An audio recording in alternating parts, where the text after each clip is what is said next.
যে এই ত্রিপুরা রাজ্যে কোনো দিন কমিউনিস্ট আসবে না। কারণ কি, ত্রিপুরার মানুষ কমিউনিস্টকে দেখে নিয়েছে। মানুষ, জাতি, জনজাতি সবাই মানে, এমনকি আমাদের রাজ্যের মধ্যে যারা মুসলিম আছে এরা পর্যন্ত ত্রিপুরেশ্বরী মায়ের মন্দিরে যান, খ্রিস্টান যারা আছেন এরাও যান। কিন্তু কমিউনিস্টের কোন মুখ্যমন্ত্রীকে কোন দিন ত্রিপুরার মানুষ সেখানে যেতে দেখেনি, কোন মুখ্যমন্ত্রীকে। ত্রিপুরার মানুষ ভোটে আসবে, জিতবে, ক্যাডার আর নিজের পন্থ ছাড়া কিচ্ছু চলবে না। ত্রিপুরার মানুষের বিশ্বাস, আস্থার মধ্যে তাদের আস্থা নেই।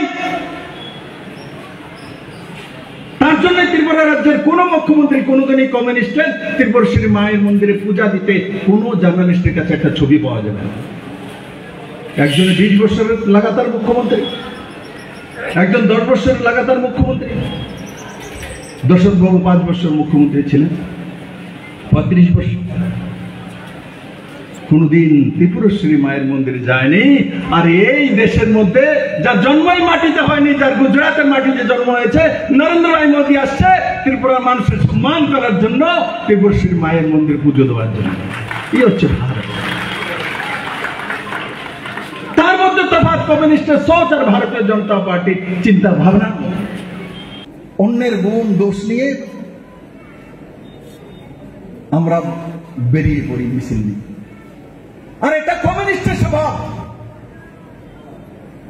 কমিউনিস্টের স্বভাব সারা দিন অন্যের দোষ বের করা। এ রাজ্যের কমিউনিস্টের তথাকথিত তাবর নেতা ও বিপ্লব দেব ইংল্যান্ডের মধ্যে গিয়ে ঘুরতে আসছে, অস্ট্রেলিয়াত গেছে গা, হ্যাঁ শার্ট প্যান্ট পরে আই বসছে, হ্যাঁ এটা চুলটি উল্টা এরা আশ্রয় লেছে, মানে বিপ্লব দেব লিয়ে পারাভারি কমিউনিজম মিলে গেছে। কিন্তু ত্রিপুরাতে কোনো অফিসার, কোনো মাইকেলাল কোনোদিন বলতে পারবে না না ত্রিপুরা ভারতীয় জনতা পার্টির পয়সা। রাজীব বাবু আমার সঙ্গে অফিস বেড়া ছিলেন যে ত্রিপুরা ভারতীয় জনতা পার্টির কোনো পয়সা নিয়ে বিপ্লব দেব কোনোদিন বিদেশ করেছেন, বা মুখ্যমন্ত্রী থাকাকালীন কোনোদিন ত্রিপুরা সরকারের পয়সা দিয়ে কোনো বিদেশ পা রেখেছে বিপ্লব দেব চায়নি। বিপ্লব দেব ত্রিপুরা মানুষের জন্য যা করার সেটাই করছিল। বিপ্লব দেব না পার্টির পয়সা খরচা করে বিদেশ গিয়েছিল, না জনতার পয়সা খরচা করে কোনদিন কোন বিদেশের মাটিতে পা রেখেছিল। বিপ্লব দেব ত্রিপুরার মধ্যে কোন पैदा হয়েছে কোন জায়গার কোন ব্যক্তি এই পর্যন্ত না সরকারি মাধ্যমে কোন ব্যক্তি বলতে পারবে বিপ্লব দেব তার কাছ থেকে কোনদিন 1 টাকা কমিশন শিখেছে। কমিউনিস্টরা শিখাবে বিপ্লব দেবকে রাজনীতি আর বিপ্লব দেবকে নীতি কথা। ওই পার্টিকে শিখাবে মাসুদিনের দল, লেনিনের দল, যারা কোটি কোটি মানুষের খুন করেছে।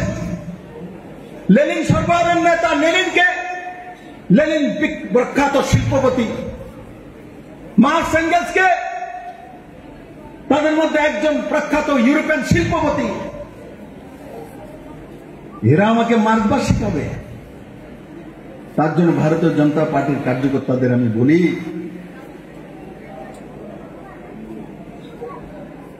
যে ভুলিও না এ ভারত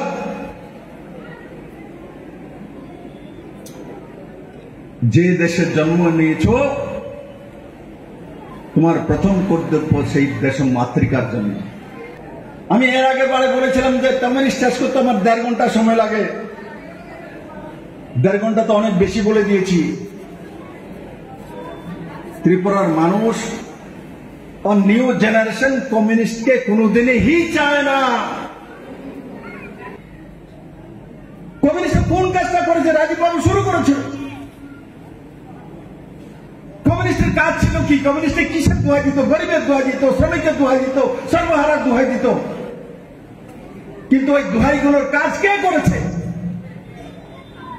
নরেন্দ্র ভাই মোদী করেছে। গরিবের জন্য ঘর নরেন্দ্র ভাই মোদী দিয়েছে, গরিবের জন্য শৌচালয় ফ্রিতে নরেন্দ্র ভাই মোদী দিয়েছে, গরিবের জন্য চাল ফ্রিতে নরেন্দ্র ভাই মোদী দিয়েছে, গরিবের জন্য প্রধানমন্ত্রী সড়ক যোজনা রোড বাড়ির সামনে নরেন্দ্র ভাই মোদী দিয়েছে, গরিবের জন্য ফ্রিতে জলের ব্যবস্থা নরেন্দ্র ভাই মোদী করেছে, গরিবের জন্য ফ্রিতে চিকিৎসার ব্যবস্থা, 5 লাখ টাকার ইন্স্যুরেন্স নরেন্দ্র ভাই মোদী করেছে।